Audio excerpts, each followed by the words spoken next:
They looked normal, fathers, neighbors, friends, but they hid something evil. These aren't stories, they're real, and they're horrifying. These are 4 real serial killers, with footage you were never meant to see. Story 1. Joseph Kallinger, the father who made his son kill.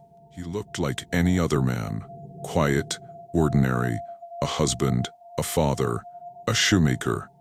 But behind the smile, behind the shop counter, Joseph Kallinger was hiding something evil. Something that would shock the world when it was finally revealed. Joseph's story started in pain. Born in Philadelphia in 1935, he was abandoned by his birth parents. At 2 years old, he was adopted. The people who took him in were cruel. They didn't raise him, they broke him. He was beaten for the smallest mistakes, locked in dark closets for hours, whipped with belts until his skin split open. Every act of punishment taught him one thing: love didn't exist, only power, only pain. Neighbors never suspected. To them, he was just another boy. But inside, something was growing. Something dark, something waiting.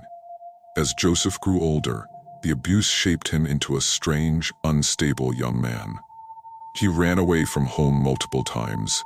He was sent to reform school. Doctors wrote notes about his erratic behavior, about his anger, about his lack of empathy. But every time, he came back to society. And every time, he seemed normal. He learned how to blend in, how to smile, how to pass as harmless. By his 20s, Joseph married. He had children. He became a shoemaker, opening a small repair shop in his neighborhood. To strangers, he looked like a hard-working man, providing for his family. But behind closed doors, Joseph was a monster. He beat his children. He locked them in closets just as he had been locked away. He forced them to endure cruel, humiliating punishments. His wife was too afraid to stop him. The neighbors didn't see it. No one realized how dangerous he truly was. Then, in 1974, everything changed. Joseph claimed that God had spoken to him. He said a divine voice commanded him to kill. This wasn't just an excuse. He believed it. And he didn't plan to do it alone. Joseph took his 13-year-old son Michael and turned him into an accomplice. Imagine being that boy, raised in sheer, taught to obey without question, and then ordered to kill. For 6 weeks, the father and son became predators. They traveled to different neighborhoods, pretending to be salesmen. They would knock on doors, smiling, polite, carrying briefcases. Families opened their homes without hesitation. And the moment they stepped inside, the nightmare began.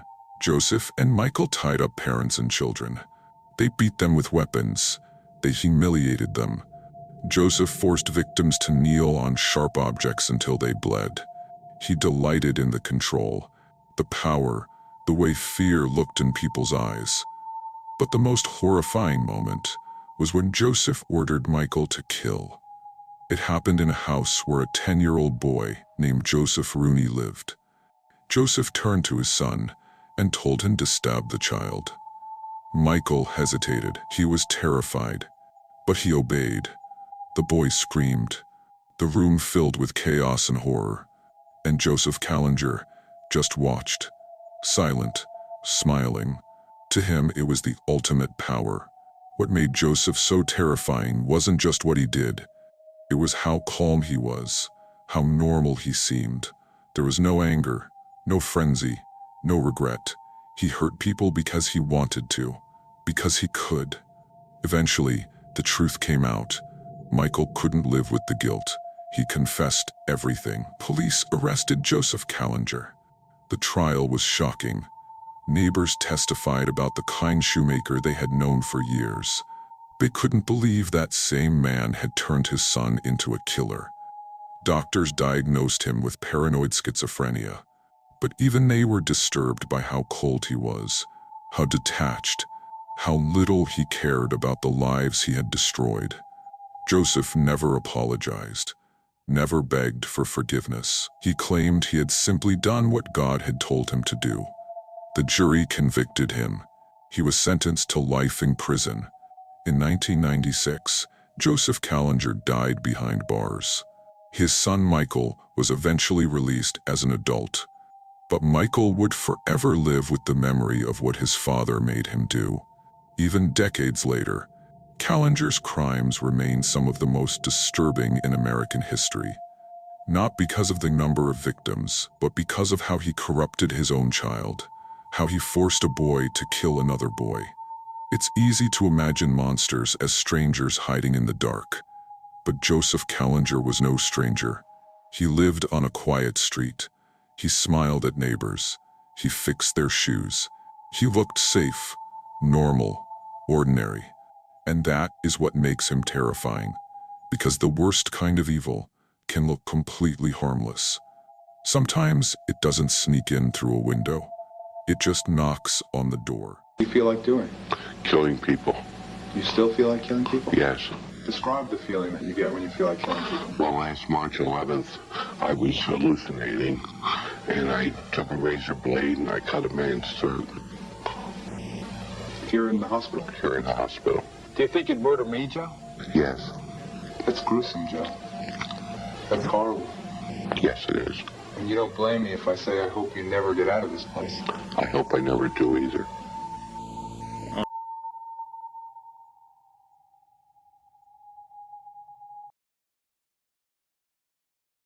Story 2.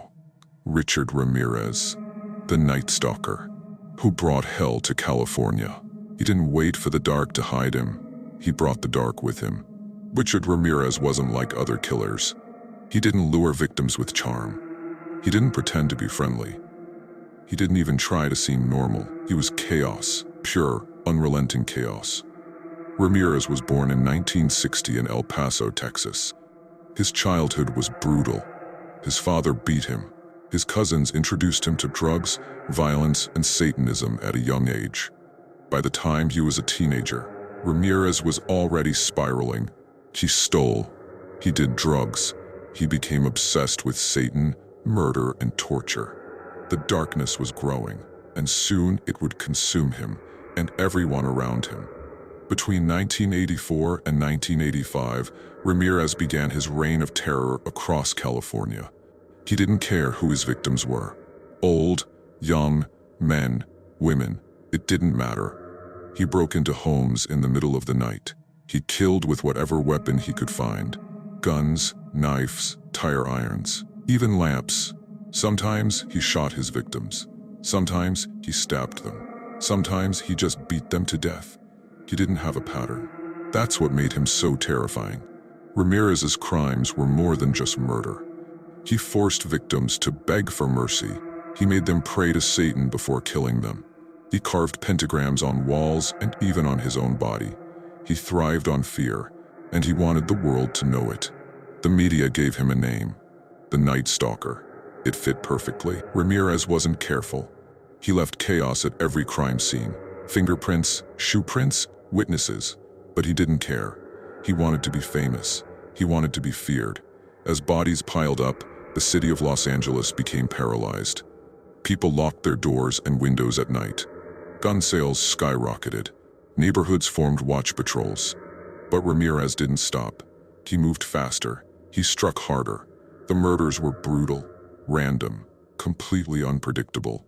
Finally, police matched a fingerprint at a crime scene. They found his identity. They released his photo to the public, and that's when everything changed. On August 31st, 1985, Ramirez made a fatal mistake. He walked into a store in East Los Angeles, his face now plastered on every newspaper. People recognized him instantly. Whispers spread, then shouts, "It's him, the Night Stalker." Ramirez ran. He sprinted through the streets. But the neighborhood wasn't afraid anymore. A group of citizens chased him down. They beat him with pipes and fists, holding him down until the police arrived. The monster was caught. Ramirez's trial became a spectacle. He walked into court grinning, with a pentagram drawn on his palm. He flashed it to the cameras. "Hail Satan," he shouted. He taunted the victims' families. He acted as if the trial was just entertainment for him. In 1989, Ramirez was convicted of 13 murders, 11 sexual assaults, and multiple counts of burglary. When the death sentence was read, Ramirez smirked. He said, "Big deal. Death always comes with the territory." But Ramirez never saw his execution. He spent decades on death row. In 2013, he died of cancer at 53 years old. Even in death, he became a disturbing figure of fascination, glorified by some, feared by others. What made Ramirez different from other killers was his pure unpredictability. He didn't fit a profile. He didn't have a type. He didn't even try to hide. He killed whoever he wanted, however he wanted, whenever he wanted. He didn't want control. He wanted chaos. Ramirez's story terrifies people even today because it destroys the illusion of safety. He didn't stalk one kind of victim. He didn't follow patterns. Anyone could be next. In the end, it wasn't police who brought him down. It was the people, an entire neighborhood, fed up with the fear, chasing down a killer themselves. It was justice, raw and real. Ramirez wanted to be remembered as a monster, and in that he succeeded, because decades later, his name still sends a chill down the spine. The Night Stalker, a man who turned fear itself into a weapon. Are you appealing these because you say you're innocent? You didn't kill 13 people?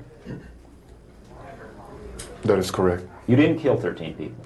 Again, it would be improper for me to comment in any regard to that question. You have now entered a very rare group of people in this country. You're in the ranks of Charlie Manson, Ted Bundy.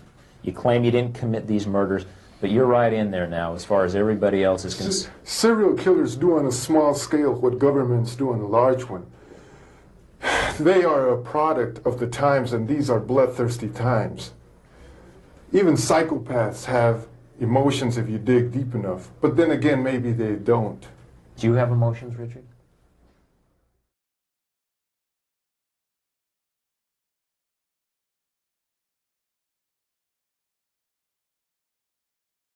Story 3. Jeffrey Dahmer, the killer who wanted his victims to stay forever. He didn't just kill, he consumed. Jeffrey Dahmer was more than a murderer. He was a predator who turned horror into routine. His crimes were so disturbing that even seasoned detectives could barely speak about what they found. Dahmer was born in 1960. As a child, he was quiet, withdrawn, and fascinated by death. He collected animal bones. He dissected roadkill. He wanted to see what was inside, to understand how things worked. By the time he was a teenager, he was already drinking heavily. Friends remembered him as strange, someone who didn't quite fit in. No one knew that his dark curiosity was turning into something far more sinister. Dahmer committed his first murder in 1978, just after high school. He picked up a hitchhiker, Stephen Hicks. They drank together at Dahmer's house, and when Hicks tried to leave, Dahmer smashed his skull with a dumbbell. Then he dismembered the body and scattered the remains. It was the beginning of a nightmare that would last more than a decade.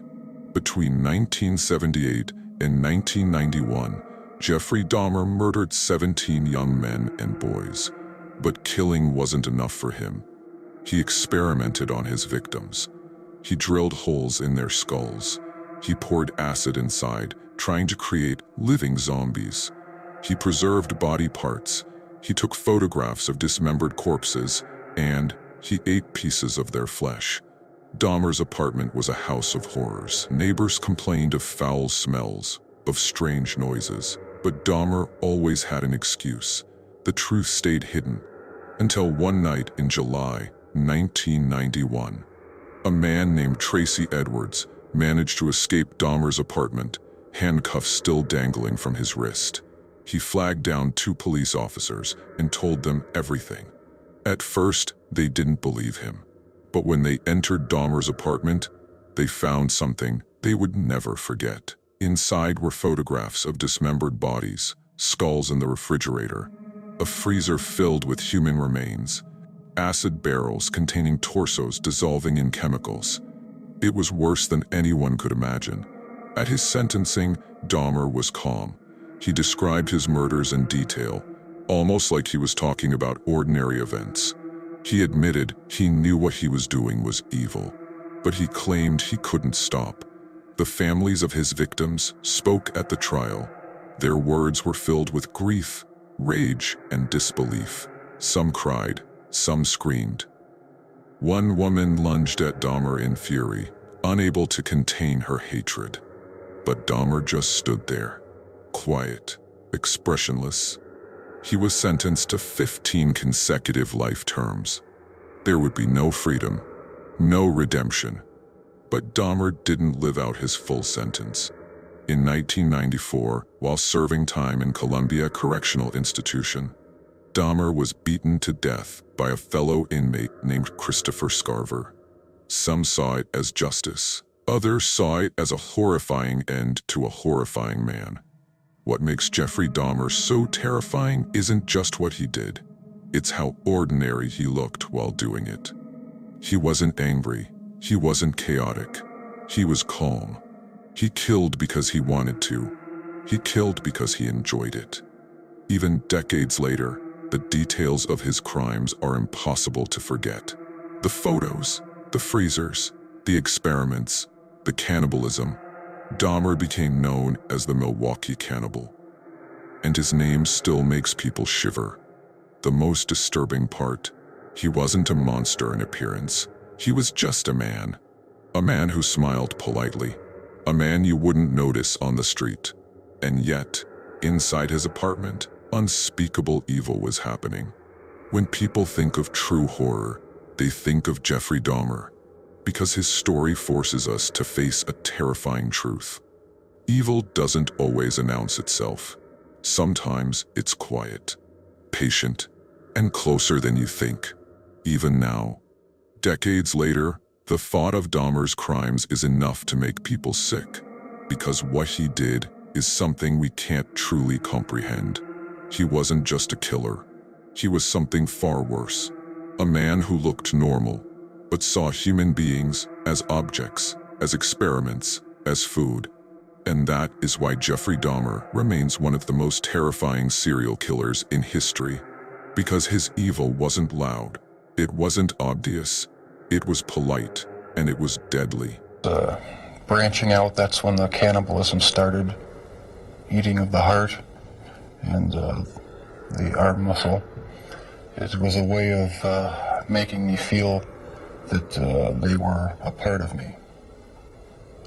At first it was just curiosity, and then it became compulsive. I was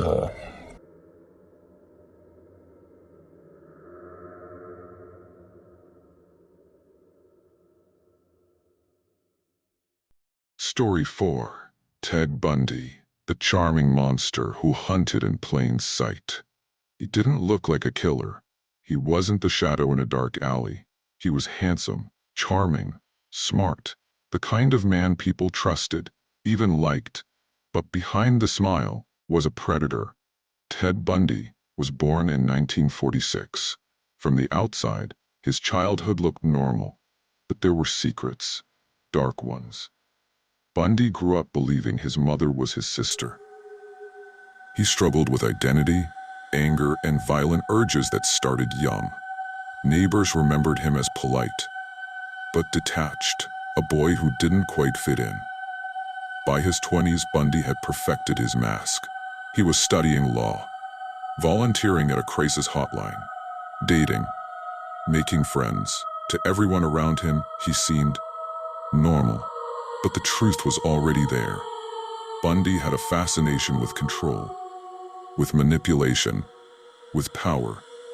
Between 1974 and 1978, Ted Bundy embarked on one of the most terrifying killing sprees in American history. More than 30 young women are believed to have been murdered by him. But what made Bundy so horrifying was how he lured them in. He would fake injuries, wear a sling, or pretend his arm was broken. He would approach women in libraries, parking lots, college campuses. "Can you help me carry this to my car?" The moment they let their guard down, he struck. Bundy would knock them unconscious, kidnap them, assault them, and kill them. But his depravity didn't end there. He returned to the bodies, sometimes days later. He revisited crime scenes to violate his victims again.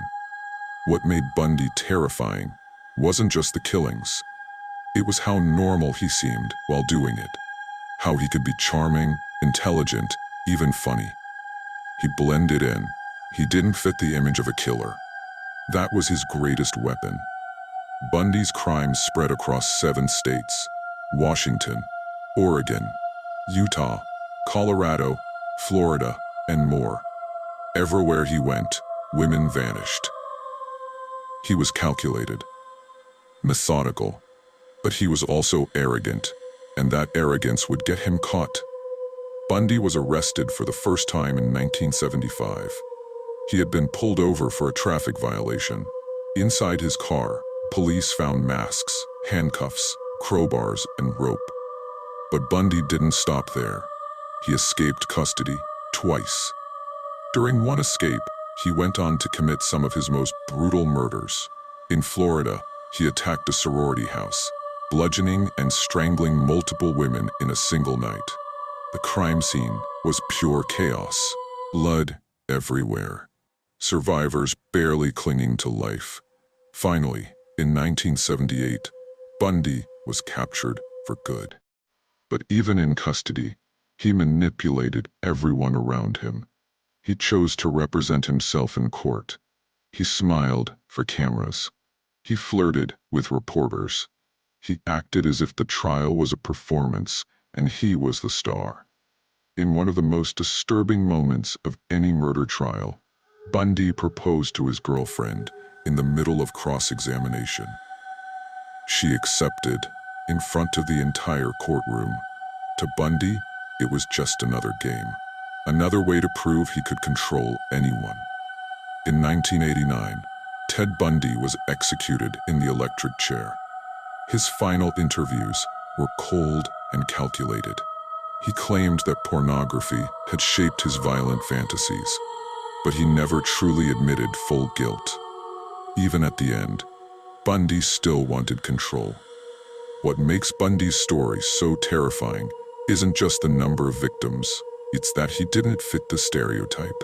He didn't lurk in shadows. He didn't look dangerous. He was the man you'd trust, the man you'd help carry groceries, the man you might even fall for. And that's why he was so deadly. Bundy forced the world to face a terrifying truth. Monsters don't always look like monsters. Sometimes, they look like the person you'd never suspect. He taught us that evil can wear a smile, that evil can shake your hand and walk you to your car. Even decades later, Bundy's case still fascinates and horrifies. Documentaries, books, interviews, they all try to answer the same question. How could someone so intelligent, so charming, commit such atrocities? The answer is chilling. Because Bundy didn't kill out of rage. He killed for pleasure, for control, for the feeling of power over life and death. When Bundy was finally executed, crowds gathered outside the prison. They cheered, they celebrated, they held signs saying, "Burn, Bundy, burn." But for the families of his victims, there was no celebration, just silence and grief. Bundy wasn't just a killer. He was proof that evil can be intelligent, evil can be patient, evil can be someone you'd never suspect until it's too late. And that's why his story still terrifies us today. Was apparently little Kimberly Leach, 12 years of age. I think the public outcry is greater there because an innocent child was taken from a playground. What did you feel after that? What was there? Were there the normal emotions 3 days later? Where were you, Ted?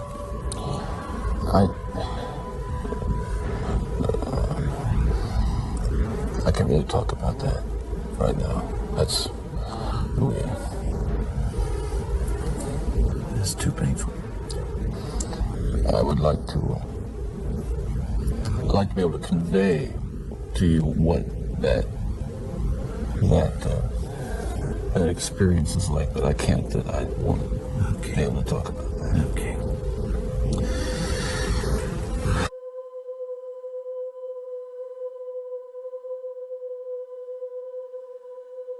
These weren't just stories. They were real. Real monsters. Real victims. If this scared you, it should. Subscribe before the next one finds you.